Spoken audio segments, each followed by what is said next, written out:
Friend સયાની વાતોઠે 35મું ચરણ.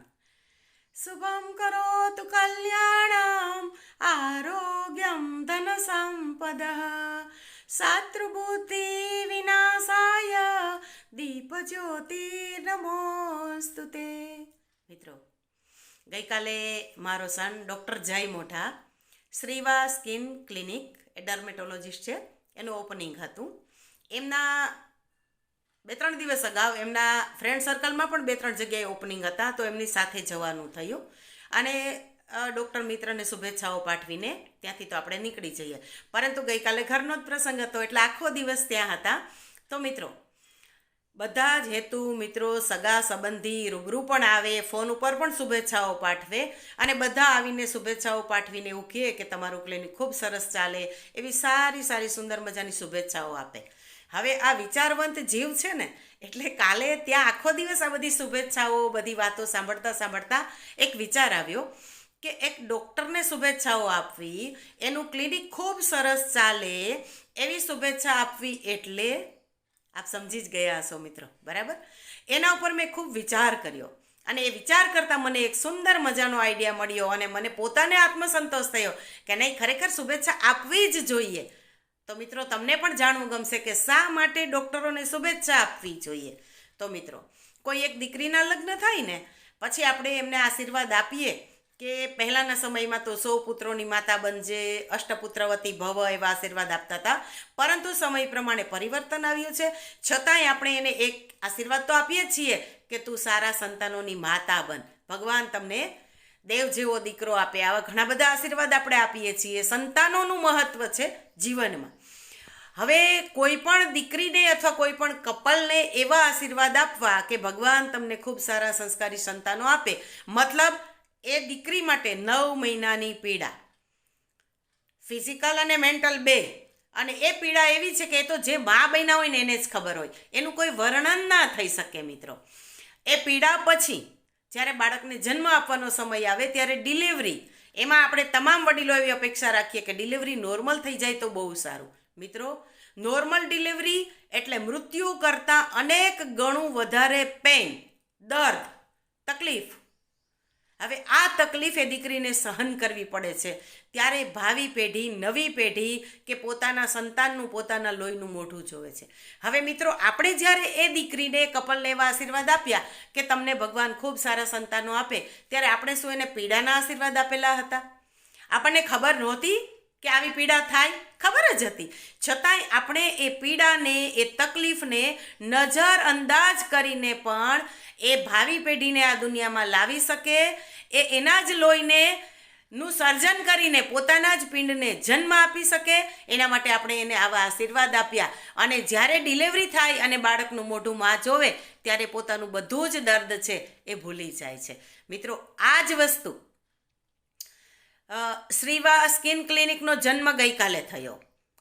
એવી રીતે અનેક ક્લિનિકો છે એના જન્મ થતા હોય, મતલબ ઓપનિંગ. હવે જ્યારે એ ક્લિનિક અસ્તિત્વમાં ન હોય, એનો જન્મ ના થયો હોય, ત્યારે દુઃખ દર્દો તો હતા જ, પેશન્ટો તો તકલીફો સહન કરતા જ હતા.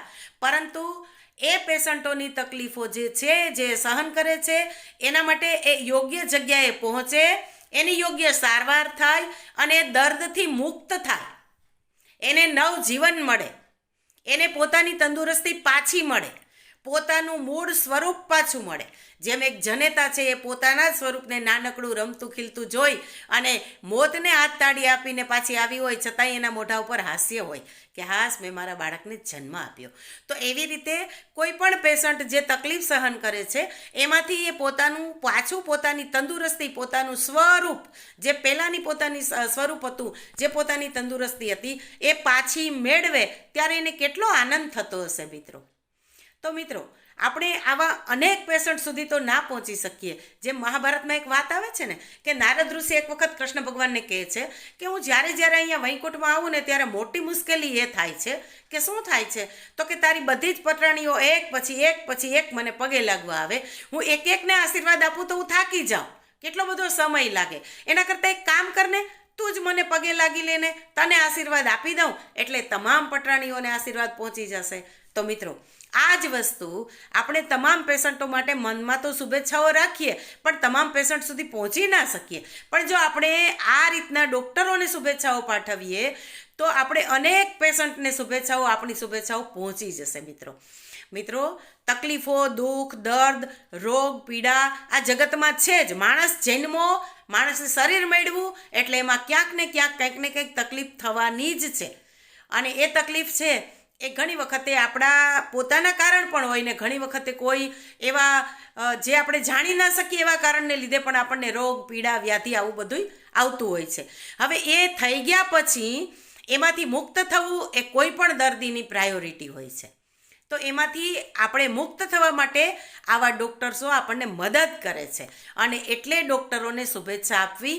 એ સમાધાન મળ્યા પછી મને કાલે ખૂબ આનંદ થયો કે વાહ, કેવું સરસ કે આપણે જે દર્દમાંથી મુક્ત થવું છે તો એમાંથી આપણને એ મદદ કરનાર વ્યક્તિ એટલે ડૉક્ટર. અને એટલે જ આપણે કહીએ છીએ ને કે પહેલું સુખ તે જાતે ન રહ્યા.